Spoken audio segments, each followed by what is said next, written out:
Hello and welcome everybody to my presentation of the Proseminar of Bioinformatics in the summer semester of 2022. My paper was about the standalone application ShortStack, which is used for comprehensive annotation and quantification of small RNA genes.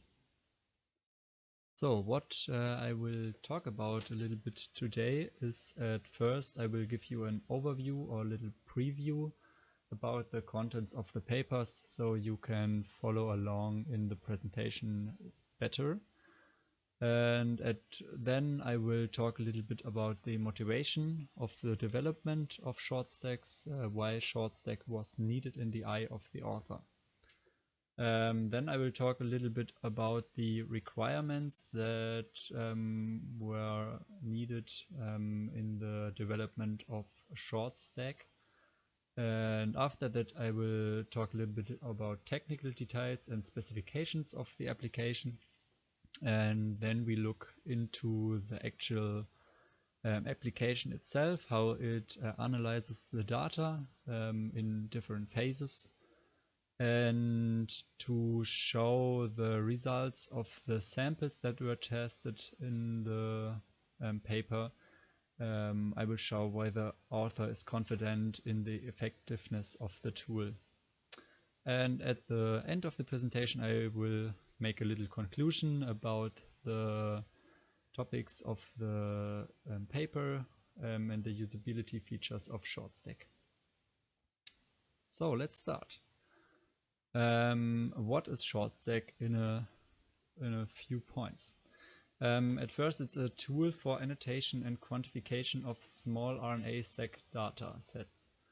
And the difference to many other tools is that it approaches the annotation and quantification in an all-inclusive approach. To the date of the paper, which was 2013, most tools focused on microRNA exclusively and their annotation and quantification. And ShortStack is able to include analysis of abundant other small RNAs from the small RNA-seq data, so it has a more broad application use. The data analyzing is done via clustering. How this is working I will present you in a later stage of the presentation. And ShortStack is able to extract key information from multiple datasets, which will I show you in the result part of the presentation. And like you could guess, the author concludes that it's a feasible approach because it has a high specificity of the results. So why do we need ShortStack? Or why did the author think ShortStack was needed? Like I already mentioned, there was in the previous tools and research a lot of focus on microRNA analysis exclusively. And all the analysis was done for annotation and quantification. But as you already know, there are a lot of other small RNAs where are no really good tools available for analyzing information in form of annotation and quantification from seq data.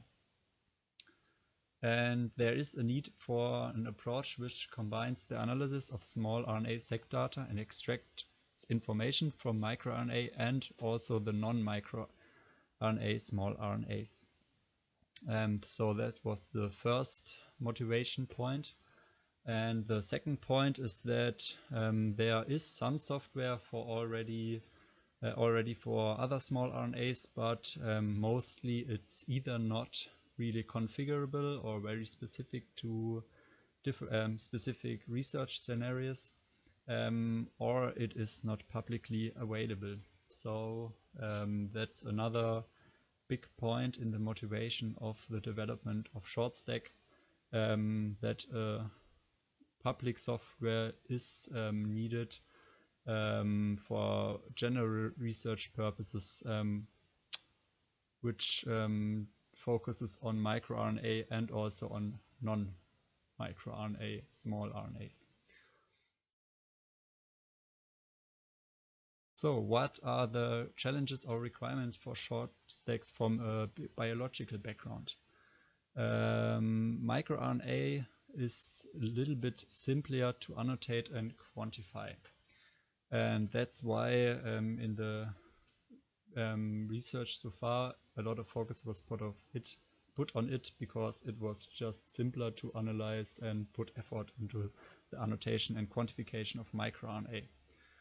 Maybe you remember from the previous presentation from me and Ben from the biological background that microRNA gets transcribed from the genome directly. The information from the genome is processed into hairpin precursors, and those got cut into major microRNA. And because there are not many steps in like splicing and merging the RNA strands back together, the microRNA is actually a very discrete pattern. That means it is easy alignable to the reference genome. And there's a difference, that's a difference to small RNA or other small RNAs, because during their biogenesis, they often get spliced multiple times and merged together, and that creates very dispersed patterns. So they are not discrete patterns more, they are more dispersed. So it's like a mixed pattern. And that just makes the alignment to the reference genome much more difficult than, for example, the microRNA alignment. Another difference is that for other small RNA genes, they get transcribed to multiple major small RNAs. So like for the microRNA, one microRNA genome location gets transcribed to one microRNA, but for other small RNAs, these precursors, also it's the transcription is first into in a precursor, and this precursor for other small RNAs is split up in multiple major or diverse small RNAs. So for the actual annotation and quantification of the small RNA genes, it is important to not just use a single small RNA.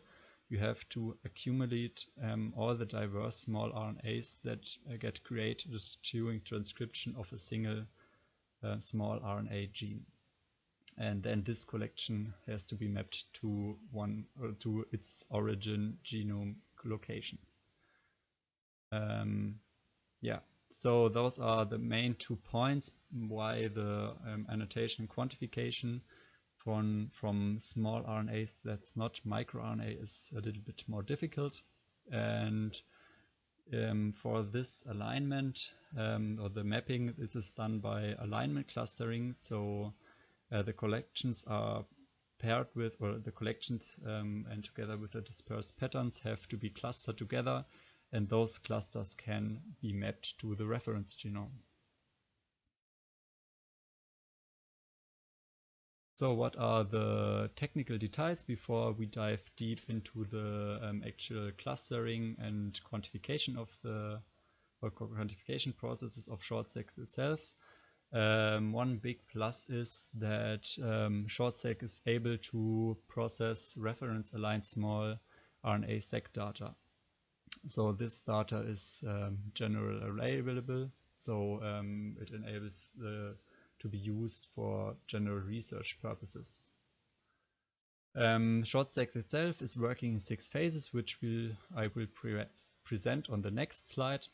And it has many user adjustable parameters. For example, you can skip certain analysis steps when you already have information about your data set, or you can modify clustering thresholds to your liking. Another big plus is that the data output from ShortStack is very simple and well organized in tabular format. So the data is easily parsable and usable for further research. And another big plus of ShortStacks in its output is that it gives you a detailed analysis of size distributions of the small RNAs found in the sample, or the annotated quantified small RNAs. And because the size property is often a key property of small RNAs and their biological function, it is a very nice and important feature that it is included. So, how does ShortStack actually work? We have as first one that the clusters are identified. So ShortStacks first defines regions in the genome where enough alignment coverage is found. So alignment coverage is that you have like enough alignment over a certain threshold, the min depth, which you can adjust as a parameter. And when you have enough coverage aligned, ShortStack defines this region as a little island, and those are the deep black regions. Those islands are then padded left and right by a padding.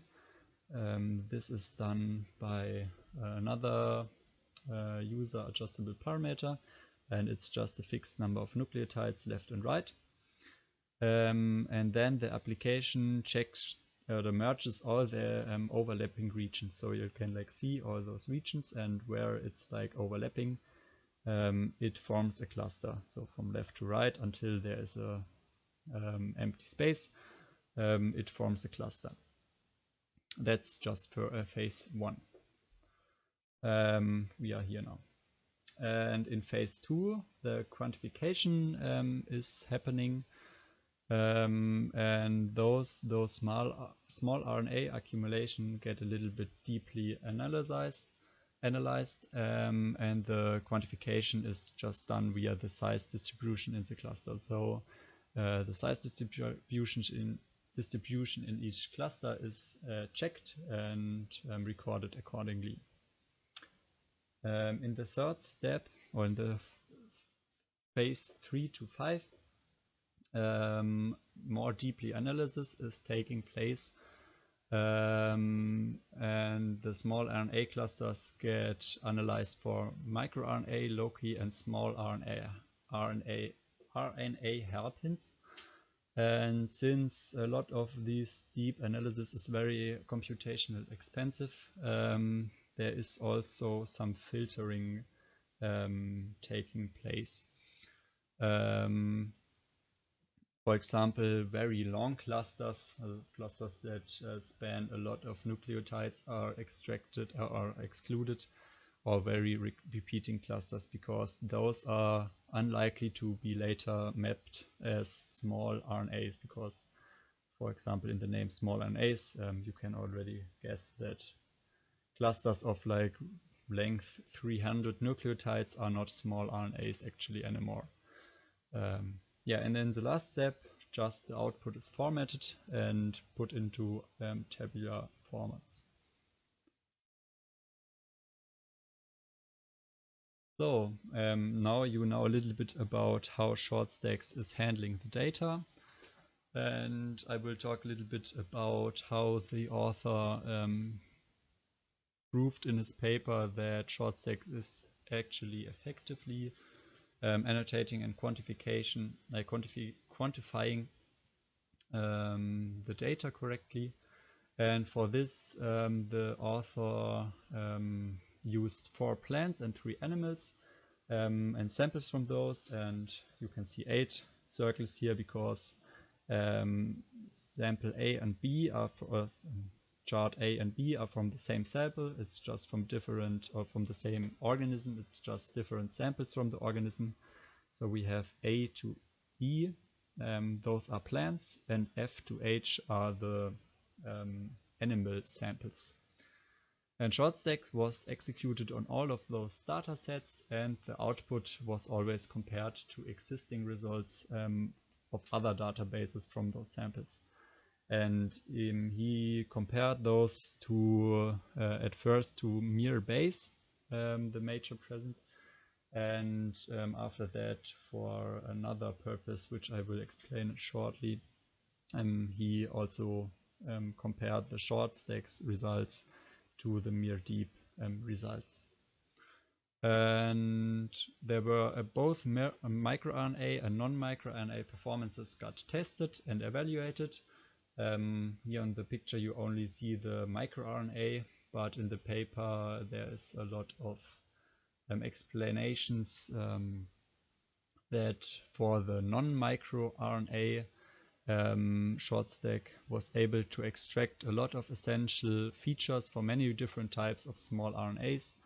And it was able to detect very significant clusters of small RNAs from the loci and could map it to the reference genome. So it is very feasible for the research of non-microRNA small RNAs. And for microRNA, I present you these little charts.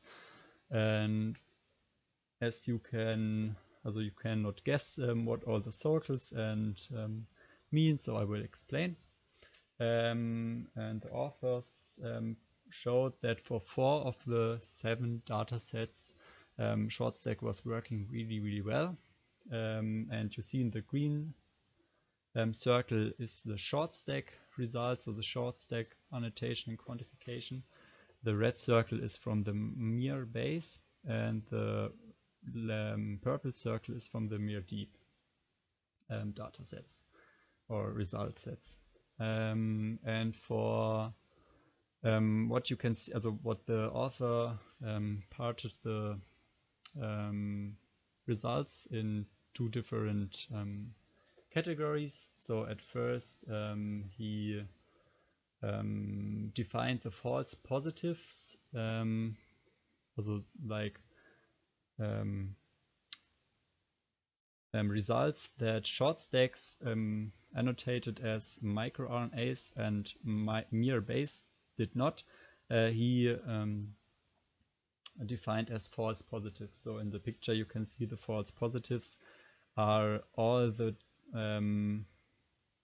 parts where the green circle is outside of the red circle. And he also defined the false negatives. That's all the red part that is not in the green part. So like all this part here, this one is the false negatives, and all those small parts are the false positives. And yeah, this you can see for every sample. And for his metric of success of ShortStack, he mentioned the low false positive rate. So for samples where the false positive rate was very low, he said that ShortStack was a success. And he says this is for this one,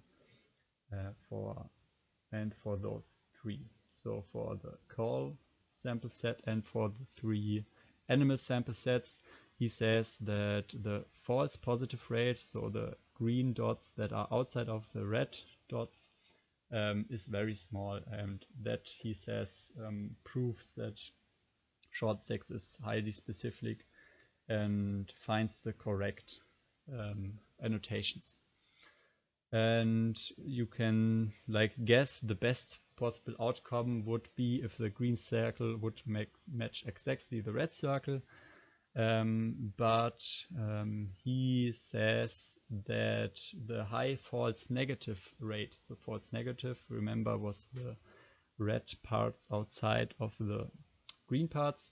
He says that in his opinion, those high false negative rates for all the samples could be explained by misannotated Mirna loci in the mir base. So there were loci that were annotated at microRNA loci, but this is wrong in the dataset of mir base.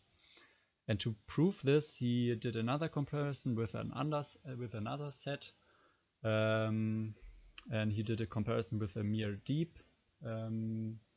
dataset, and you can already see it's not good enough on plants. For the plants, the purple circle and red circle are really not aligned, and for the animal stuff it's a little bit better. And for this he has, or the ShortStack has a high has a high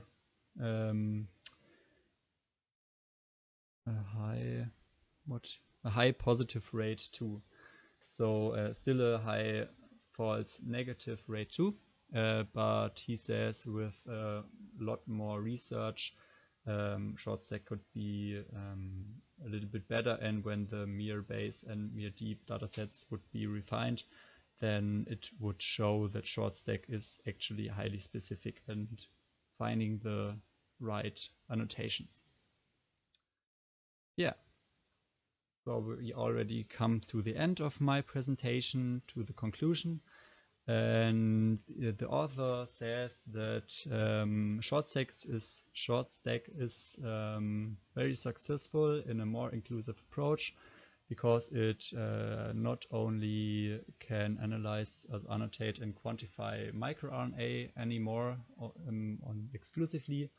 Now there exists a tool to annotate and quantify other small RNAs too, with a high specificity. And yeah, this high specificity means that it's high correctness during the annotation and quantification. And he's very confident that ShortStack is a feasible approach to high specificity research. And what's another big plus is the user adjustability. So there are a lot of parameters and which you can adjust for your own research to make it more generalizable. And the user-friendly output enables a good usage of the analyzed data. The only thing missing is that ShortStack is not able to output a visual format, so you have to do that yourself. And of course, to other software in all the papers, it has a very high general purpose. I did not show this here, but in the paper there was a table which compared ShortStack to similar software, and of course it had many purpose combined in comparison to the other softwares which were much more specific usage. And he also showed that the computational power of ShortStack is not exceeding a lot of the other tools, and in some cases it is even better than other tools. So it really is a good approach for the all-inclusive and high specificity research and annotation and quantification of all the small RNA genes without being too expensive to calculate. Yes, this was my presentation. Here's a link to the paper in case you want to read more into it, and I thank you very much for your time and for your listenings. And if you have any questions or any feedback, just leave me a note somewhere where you can reach me. And thank you. Wish you a nice evening.